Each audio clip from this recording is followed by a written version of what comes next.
name is Dr. Stephen Rolston, researcher at the Martian University of Creepypasta. What follows aren't really research notes, as much as they are a way of keeping me sane. I need them to truly grasp the magnitude of our discoveries, to keep the order in my mind, if you will. For as long as historians could remember, humanity had been looking for their God, but to no avail. Despite several millennium of searching, no deity was ever found. This never became a real issue, though, until the late 22nd century, when we invented the ships needed to explore space outside of our own solar system. The telescopes required to truly peek far into the universe, and technology allowing us to drill deep into the Earth. Humanity had turned their eyes to the skies and to the planetary depths to look for answers. Neither heaven nor hell was ever found. However, throughout the 23rd century, the disappointment grew, and a new church rose. The priests preached about a dead God, believing that ours had somehow died. The religion had its major breakthrough in 2267, and by 2300 they had already converted over a third of the people to this new belief. The necrotic church had more power than it could ever need, and grew stronger every year. My story begins a good 20 years later, however, with me waking up for another day of research. I aim to find a definitive answer to the age-old question, where's God? I refuse to believe he died. 24 August 2322 AD. I decided to visit the observatory today. My research had been stale these past few weeks, and I felt I could use some new insights. There is only so much one can learn from the history books after all. It always strikes me as odd, though, whenever I talk to the scientists there, how we still have not discovered intelligent life. This in spite of our technological prowess and our planet colonizing habits. I feel it would be a solace, though. I guess I just do not want to be alone. Probably goes for all of us. To be honest, I would already settle for a few ruins, some scriptures perhaps.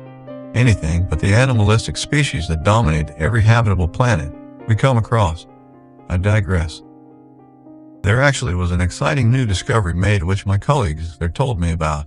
They had discovered a new species of gaver-like creatures, albeit with much more flexibility in their claw-like fingers, deep in the bush forest of Titan Major. Apparently the beast had exhibited an irrational fear of the explorers, but that was not the strange part. Although the creatures Videns Titan Earthshare displayed no exceptional cognitive abilities, they had somehow crafted numerous human-like statues out of the thin wood found there. The statues vary greatly in size, from a few inches to close to 10 feet. But apart from gender differences, they are almost exactly the same. I do not know what to make of it. Adam and Eve? Eden? I need some sleep. 27 August 2322 AD. I received a message from Gerald as I woke up today. He urged to call me back right away. Apparently he had been trying to reach my cell all night.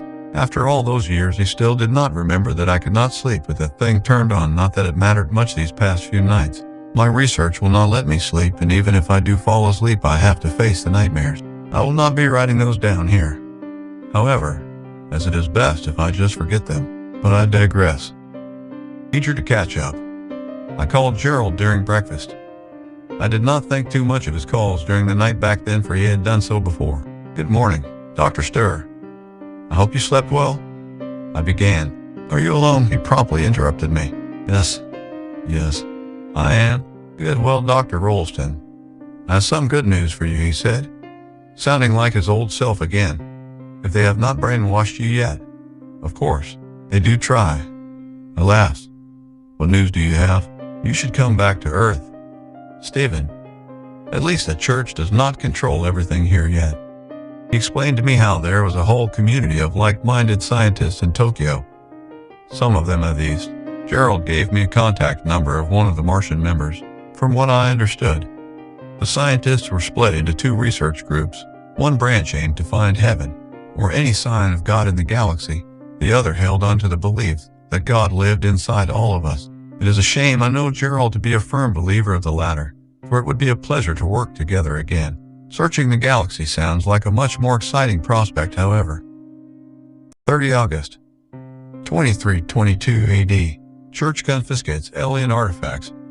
Read the heading on the news website today. Can you believe that those priests actually did that? The first alien craftsmanship we ever found, and they are claiming it and probably burning it soon too.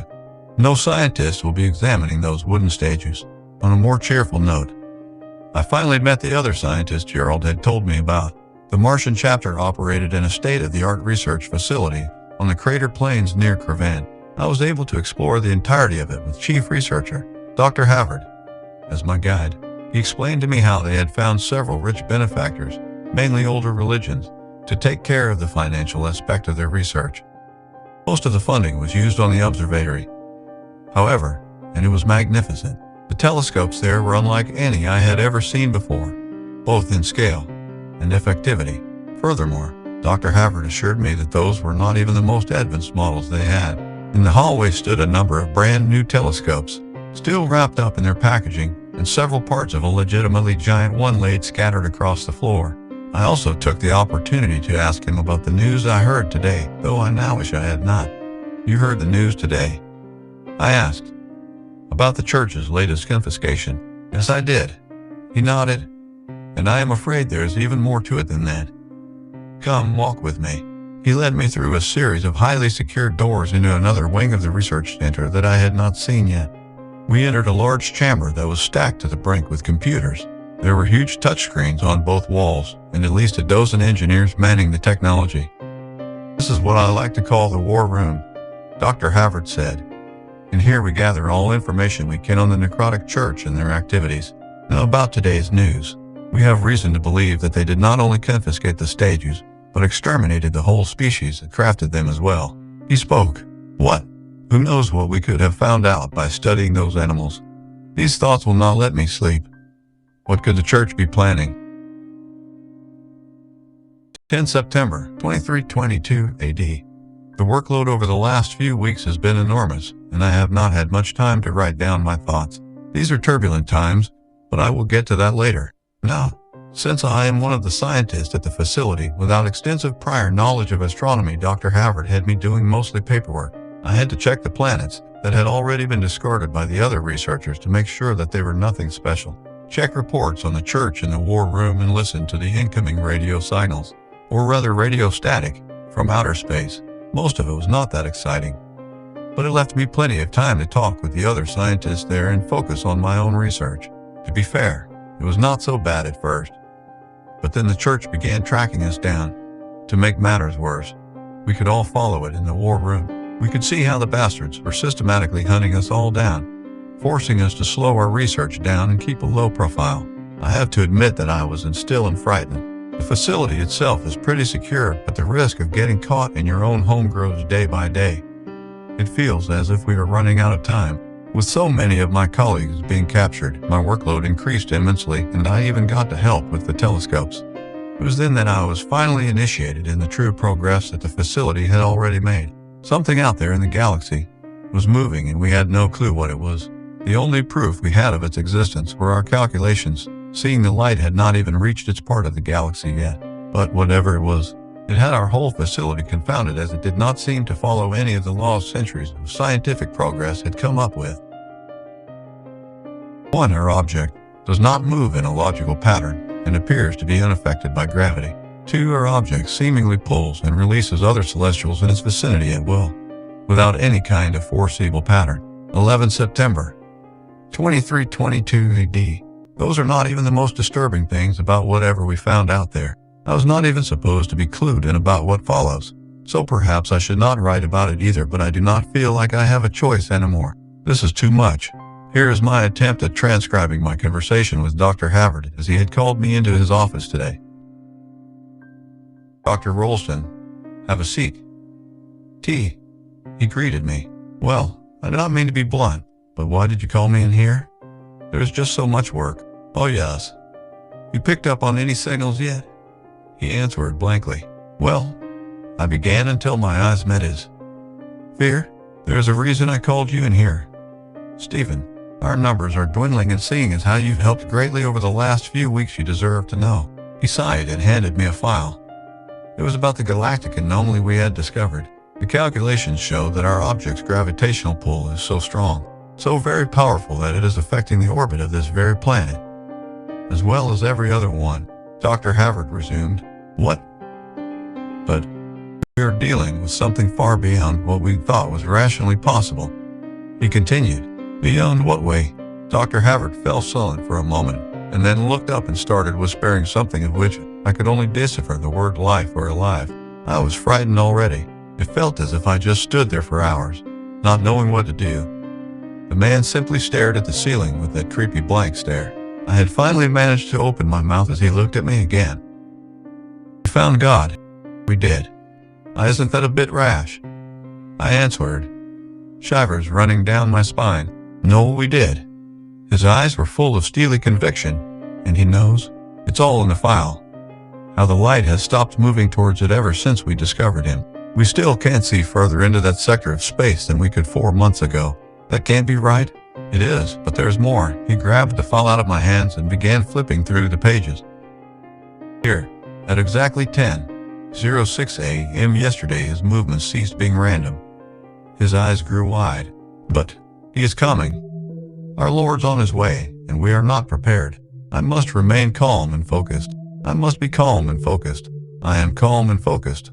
I am so. Am I? 12 September 2322 AD. As was to be expected. I barely slept tonight. In the morning, I could not get up though, and it was not until noon that I finally admit that I would not find the answers in my own home. So many questions kept rushing through my mind as I checked my mail during breakfast. Surprisingly, Gerald had sent me a document overnight without any further information. Experiment TZ 23,22518 Zing's notes. Executed by Dr. Reynolds, Dr. Sturr, Dr. Colbrilli, and Dr. Zing. 09:30 a.m. Subject heavily sedated and strapped to operating table. Subject expects to receive a routine cosmetic procedure in order to ensure the experiment goes on as planned. 09:41 a.m. Subject's cranium carved open and electrodes applied. Shocks are being applied at regular intervals. Subject displays no visible signs of stress or duress and appears to have entered the desired semi-comatose state. Subject grunts and mumbles intelligibly. Intensity of shocks is being amplified. Subject's rambling loudens and twitching occurs. Shock strength is being ramped up again. Dr. Sturr protest is denied. Subject suddenly stops moving and goes silent. 11:13 am. Subject's heartbeat has dropped noticeably over the past few minutes to an astounding 7. 11:16 am. Subject's heartbeat drops below 1. Electrodes being turned even higher, nearing maximum output. I strongly feel that all experiment TZ 23,22518 points towards us having found a way to classified, a hypothesis that is supported by all previous TC line experiments. I was not sure what to make of it. Why did Gerald chose to share this? It was interesting to finally read some of his research, but mostly everything was classified anyway. Not to mention that I had no clue what good such experiments could do in our search for a deity. It took a while for me to be able to leave the comfort of my home and head to work. At which point, I was called by an unknown number. Reluctantly, I answered the call. "Hello? Who is this?" "Steve. Listen up. I don't have much time." "Gerald, oh, did you read the file I sent you?" "Yes, but I'll be in Creven tomorrow night. You need to meet me at the Pelican on Desmond Square at exactly 8 p.m. "Gerald, what the hell? 8 p.m. "Steve, you have to be there." "Gerald." Silence. What is going on? Any answer will do. Then, when my stressed-out self finally got to the research facility, there was no one there, not a single soul. I carefully walked through the empty hallways as the lights lit where I went. In my mind there lurked something behind every corner I took. I checked my cell. No calls. No messages. Nothing.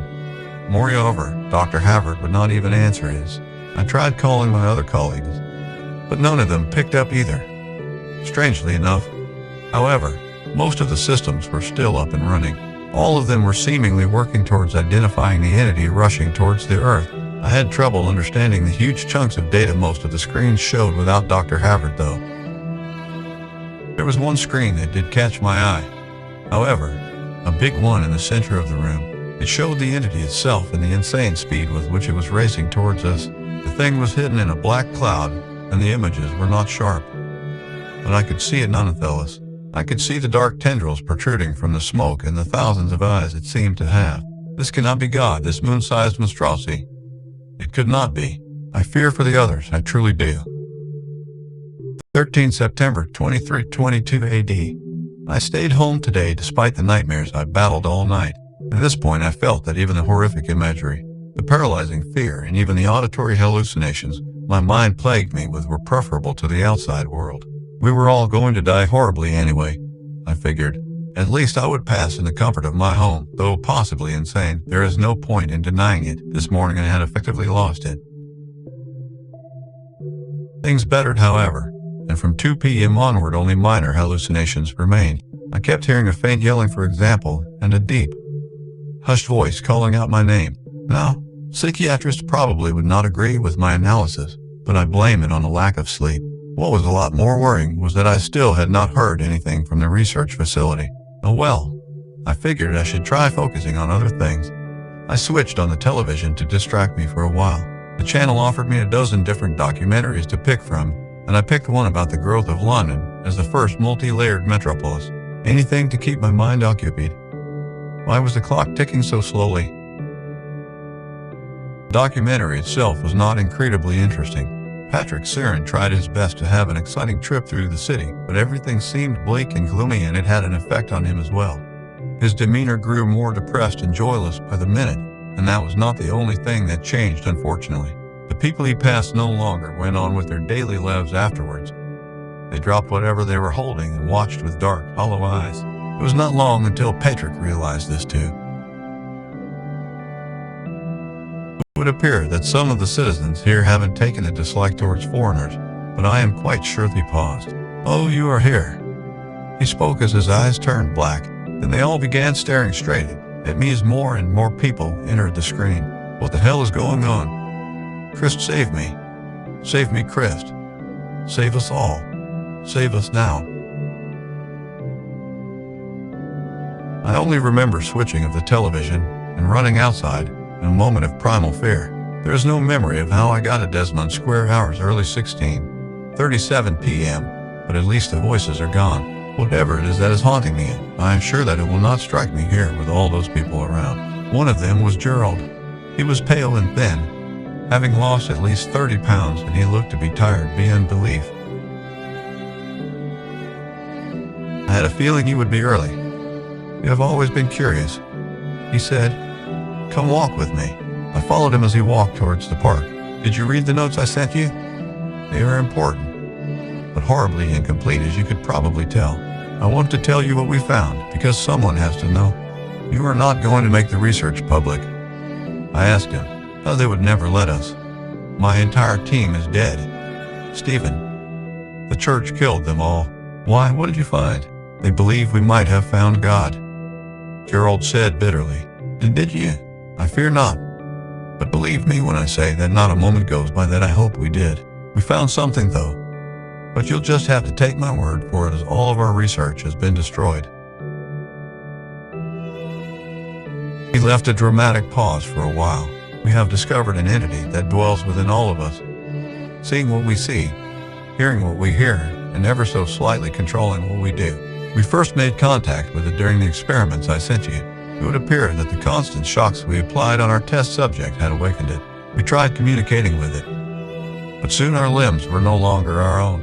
We were forced to kill the subject and report all of our findings to the necrotic church. All of this without our consent. He sighed and sat down with slouched shoulders. I don't even know if I chose to tell you this or whether this all fits in this thing's master plan. He just sat there for a few minutes until I finally knew what to say. So does the church think you found God? I doubt it. I think they just don't want our research to get public. Not even those lunatics could incorporate that in their beliefs. Imagine what it would do to them if God turned out to be alive and almost tangible. Then what can we? He grabbed me by my shoulders and stared straight into my eyes as panic reigned in his pupils. You must listen. Do you realize what we are dealing with here? Everything we've ever looked at, everything we've ever cared about might be a lie. He started talking faster and faster. The reality we breathe, that we think we live in, is warped, twisted beyond our comprehension. Gerald, listen to me. You need to calm down. We can't know. Stephen, we can't be sure anymore. What can't we know? What lurks beyond the edge of our perception? Gerald whispered with an empty look in his eyes. Gerald, snap out of it. Do not trust anything. Stephen. Gerald suddenly took a step back and reached inside his pocket to take out a small handgun. I remember yelling. No, like they do in movies. I remember the blood, the gunshot, and me running away. Gerald died today, and I have the feeling that he will not be the last. I do not know what is going on anymore. The hallucinations are gone for now, but I still cannot quite grasp what Gerald was telling me. What is even real anymore? Is there really something racing towards Earth? The television shows nothing but static anymore, or am I imagining things? I feel like a pawn. But whose game are we playing?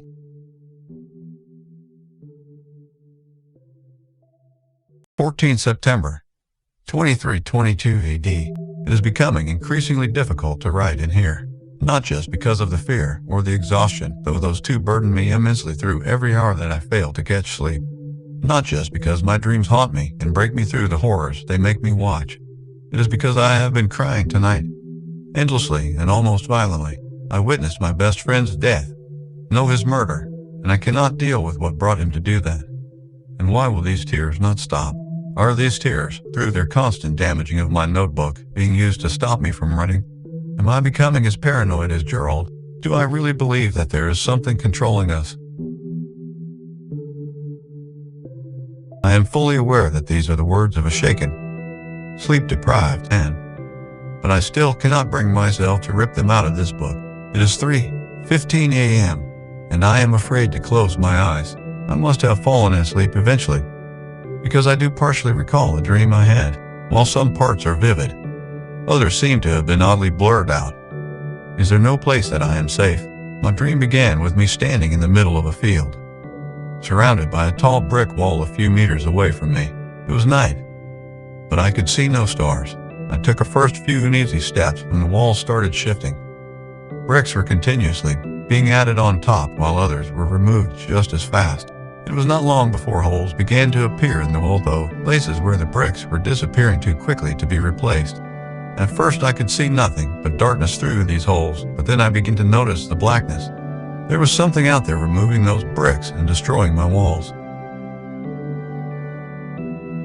A creature so very dark that it stood out like the brightest star in this otherwise starless night. I felt fear like never before as I slowly began to define its shape. Long, elongated arms made their way through and reached for me, before scratching the walls in a frustrated rage as I backed away. Again and again, my heart pounding in my chest. Suddenly, the limbs pulled back, and for a few heartbeats, everything was quiet again. The walls had stopped shifting as a prelude to something much, much worse. Something out there, outside of his little bit of shelter, was roaring, if it could even be called that. It placed two hands on the sides of one of the holes and started pushing. Long, bone-like fingers grabbed onto the wall, which was now clearly cracking. Its hands pushed the bricks out of its way as if it were simple specks of dust. It was only then that I finally got to see its face, greeting me with a terrifying smile that would befit a psychopath. It opened its mouth to reveal the void within, and I recall thinking that I should recognize that face before it all went black and I woke up, sweating and out of breath. I had woken up to the ladder of several tall shadow-like figures standing around my bed. I tried to scream, but they just kept staring. I tried to open my eyes, but nothing was changing. That is when it all became a blur. I remember wondering why they were not moving, but I woke up sitting outside on my balcony. My legs were hurting, and the pain quickly urged me to stand up. Somehow, I had been sitting in the lotus position, which I had not been able to do since I was 14 or so. Are there words for my confusion? Am I really still sane? I forced myself to eat something, but I practically had to force the omelet down my throat. The dream still spooked me, and I felt like my mind had finally been damaged beyond repair. My continuing head itch only served to reinforce that statement. It was as if lightning split my forehead, as if my head was desperately trying to adapt to my newfound madness. Although one thing was crystal clear, I could not let it consume me. Visions, the dreams, the disappearances, Gerald's suicide, all of it had started with the discovery of Dr. Havard's God. Not to mention the discoveries that Gerald's team had made. Or had that just been crazy talk? I had to connect the dots. There had to be some sort of reasoning behind all this. Reluctantly, I decided to go back to the research facility to gather more information, all the while wondering why I was not more shocked by everything that had happened. I just felt numb. Arriving at the facility was no boon for my sanity either. Strangely enough, everyone was there again, and I was greeted by one very excited researcher, Dr. Stone, according to her name tag, who talked to me with seemingly limitless respect. She told me that Dr. Havard was looking for me, and other researchers gathered around as she was speaking. They all held their distance, and all of them, even ones I had worked with before, stared at me with reverence in their eyes. I felt confused and oddly self-conscious. "Hey guys, I hope the research is still going strong," I said, and they seemed satisfied with that. I tried to shake off the weirdness. As I made my way to Dr. Havard through the least busy hallways, there were still zero answers. Just 2 days ago, this place had been abandoned. I shivered as I knocked on Havard's door. "Steve, good to see you. Let me get you some tea." Dr. Havard pulled back a seat for me and immediately put a hot cup of tea in my hands. Perplexed as I was, I could not help but notice that he had put me in his own very comfortable desk chair, which had been specifically made to ease the strain on his etching back. Meanwhile, Dr. Havard sat on the ordinary office chair, usually reserved for guests. I could see the reverence in his eyes as well. What was going on? It was a question I found myself asking all too much these past few weeks.